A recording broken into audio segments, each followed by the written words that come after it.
This is supposed to be fish inside, right? Have a look at this. I've taken this off. And look at what is inside. This is not fish. As an African especially, I feel like one of the biggest culture shocks no one talks about when you move to the UK is eating cold sandwiches.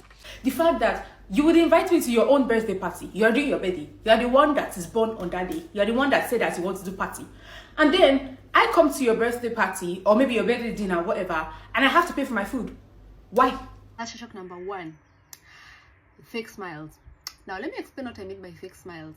There's this thing. You're walking on the road or you're walking in the supermarket. It's a supermarket, and then you in the aisles. Say you're on the same aisle with someone, and then someone comes like this, and then they just do. Living abroad as an African has taught me so many things. The first thing that it's taught me is that there is no place like home. There is no place like Africa, guys. There is so many reasons why Africans in the UK suffer the most.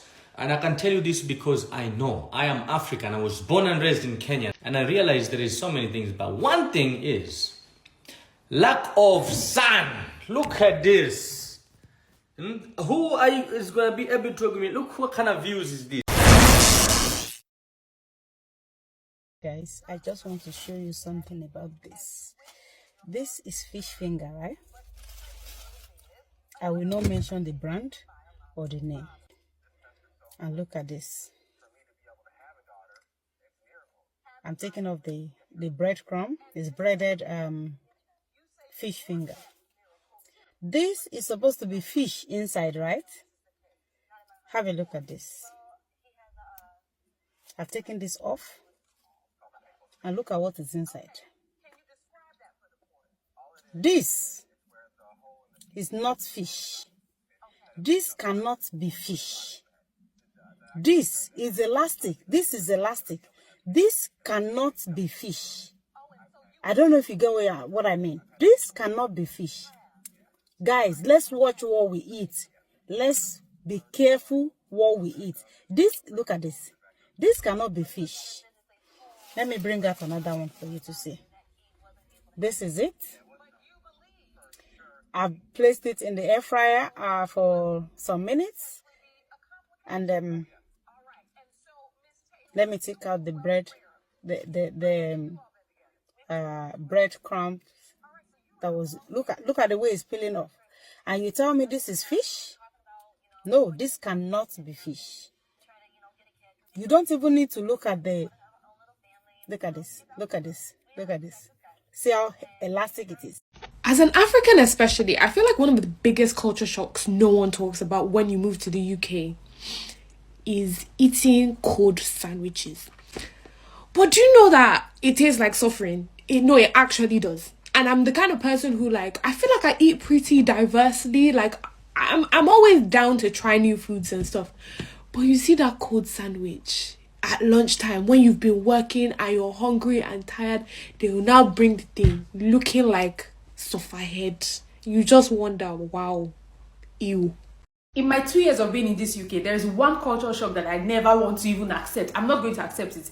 The fact that you would invite me to your own birthday party. You are doing your birthday. You are the one that is born on that day. You are the one that said that you want to do party. And then I come to your birthday party or maybe your birthday dinner, whatever, and I have to pay for my food. Why? Then I have to get you a gift. Make it make sense. Make it make sense. Because in Nigeria, if you go to somebody's birthday party, they would buy the food for everybody. And then you bring your gift and wish them happy birthday. So why do I have to come to your party? Why do we have to go to dinner, your own birthday dinner? And then me, I have to bring money out of my pocket to eat in your party. And then still buy you gifts. I need to ask this question because it's becoming very, I don't know, it's very annoying. Is it that I'm hungry? Do you think I don't have food in my house? So why do you think I want to go to a restaurant all in the name of, oh, my friend is doing birthday party, and then I have to be the one to pay for the food? Why? Why does it? Why you UKrians, please, you people should make it make sense. All the UKrians that are watching this video, comment in the comment section and make it make sense. Why am I doing that? Why is it a thing? Why can't you plan that you want to do your party and then you're going to pay for my food or everybody's food? why do we have to be the ones to feed ourselves in your own party? Make it make sense, because it doesn't make any sense to me. I think that's one of the major culture shocks that I still haven't been able to accept in this UK. Culture shock number 1, fake smiles. Now let me explain what I mean by fake smiles. There's this thing, you're walking on the road or you're walking in the supermarket, and then you in the aisles, say you're on the same aisle with someone, and then someone comes like this, and then they just do, I don't even know how to do it, like, no, there's no teeth.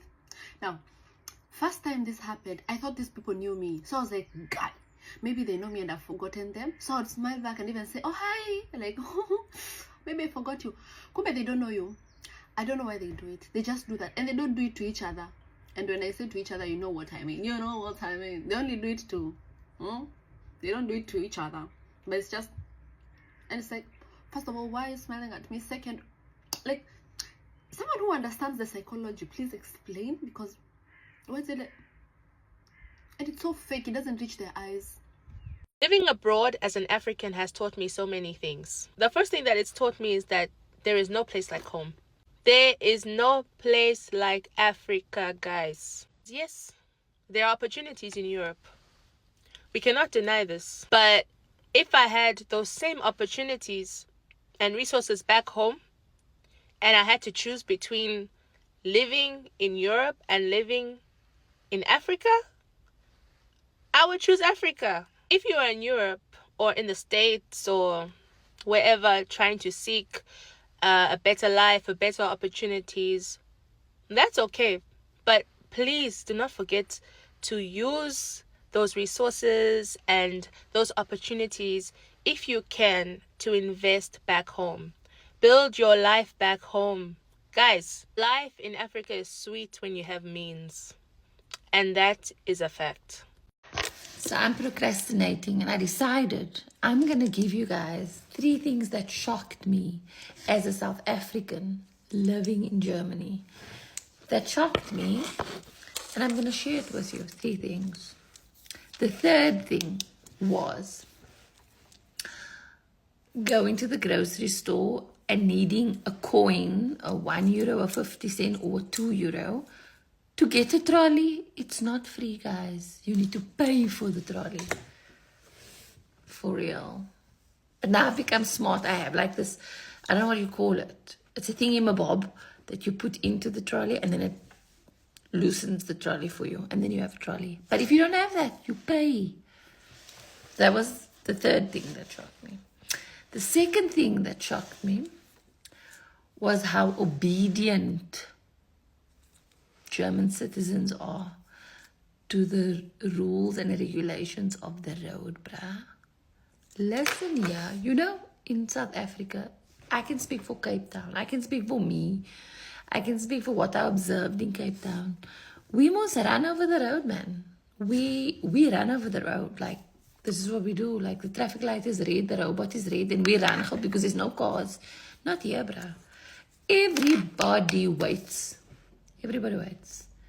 And I'm also like that. I also just wait. I don't run over the robot anymore. That was the second one. The first thing that I was shocked at, I was humbled, guys. So I'm going to the grocery store for the first time. And then, you know, you must got your cashier. And then you must got the packer. You know, I must pay tax, man. You see? Look here. I'm standing by the grocery store. And let me tell you, yeah, that cashier is frick fast. You'd think she's competing in a race at Killarney. That's how fast she scans your stuff. They tell me, hello, pack your groceries. And I'm like, what do you mean pack my groceries? Like, even Vice, like, girl, what's your buzz? She's like, you in Germany, you pack your own groceries. Yo, embarrassed. Culture shock, bro. So I have to pack my own groceries. Point number 1, you pack your own groceries at every store you go. Every store. No, I lie. The only place I haven't packed my bag yet was at Primark, a clothing store. But other than that, you pack your own, you pack your own shit. Really. Yeah. Africans in the UK suffer the most. And I'm telling you this one, no happy, every day inside, don't want to talk to anyone. And you realize, since when an African person feels this way? And I can tell you now, there is so many reasons why Africans in the UK suffer the most. And I can tell you this because I know. I am African. I was born and raised in Kenya. Now I live in the UK for the last 11 years. And I don't understand why. When I go back home and I'm always happy in Kenya, even if I don't have money, even if I don't have anything. And I realize there is so many things, but one thing is lack of sun. Look at this. Who is going to be able to give me? Look what kind of views is this? You paying all this 1,500 for where I live. And look at this is the views. Look at the weather. And now you realize there is something called cortisol. Anyways, went back to the GP and I asked and I say, why I don't feel myself? I feel sad. Got my blood test and realized my vitamin D was very low. And when you have low vitamin D, you're going to have cortisol levels up because of the stress. Now you're going to end up realizing here you have a porch belly, this weight is not going, you realize you're not sleeping properly. That is because of vitamin D. So, I was prescribed the vitamin D3. Here we have extreme level vitamin D3. That's what I take. This has 10,000 IU, international unit. Oh, you should not take more than 5K or 6K. That is because you're white, my friend. People with brown skin and who are melanin, dark people should take up to 10,000 or even more because dark skin is so hard to absorb the small light we have in the UK. What kind of sun is this? Oh yeah, somebody like me who was born and raised in the coastal area where the sun is hot in the equator. We need vitamin D3, we need sun. Why people, they get burnt? Because they cannot thick skin, they don't have that. And that's why vitamin D3 is essential. This one here has K2, it helps absorb, let me show you. That's why I take one per day. One per day keeps the stress away. The power of the sun in a small tiny capsule. See, that's how it looks like.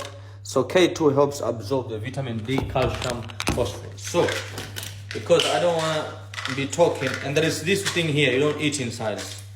This one here is to absorb the water, so leave it in there. Whoop, drop one.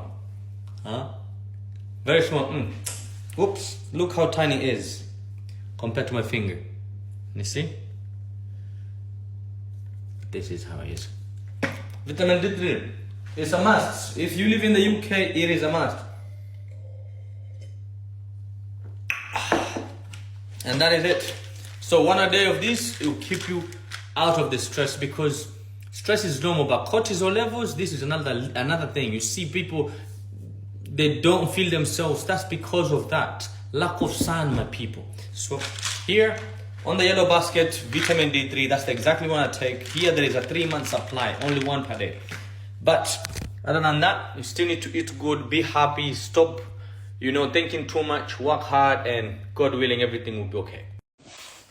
I've been in London for over 2 weeks. This is the longest time I've been in London. I've traveled to London before, multiple times. But because I've been here for so long, there are now certain things, everyday things that I'm seeing here that I'm like, what is actually going on? So these are some of the things, as a South African tourist, that I need clarity on in London. Number 1, people don't greet. They do not greet. And it's for me, it's like, it's the hardest thing. In a store, when I'm like, hi, it's like, get to your point. Like, the eyes that I get is like, hurry up. Going in the bus, guys, there's a bus driver there. Everyone's tagging in. No one's saying hi to the bus driver. I actually refuse. I say hi, even if they don't say hi back to me. I'm like, hi, sir. Hi, ma'am. I'm always saying hi because I am just like, what do you mean that we don't greet this person who sits there and 5 million people are going past this person? Like, it's absolutely crazy. The next thing is, how are you? Now, Londoners have told me to get over it and just say hi. or don't even bother saying hi. I go straight to what I want, right? I'll be in the store being like, hi, how are you? Can I please have, when I say how are you, the eyes I get, it's like, why are you in my business asking me how I am? And I'm like, what do you mean? Like, I have to ask you how you are. On the other hand, there are actually people where you say how you are, they get startled. Like, they're like, what? Then they smile and they say, I'm good. Because I feel like no one has asked them how they are. And I don't know how. I don't know how it got, like, I don't know if it has always been like this in London, or this is how it's gotten. The next thing, it's just overall, like, I know Ubuntu is like a South African concept, nah? But a beggar, there's so many beggars on the tube, right? And the beggars will be going up and down, right? For me, I feel like if a beggar's like writing up in your face, right? You can just say, sorry, like, I'm so sorry, I don't have anything for you today. And that's about it, right?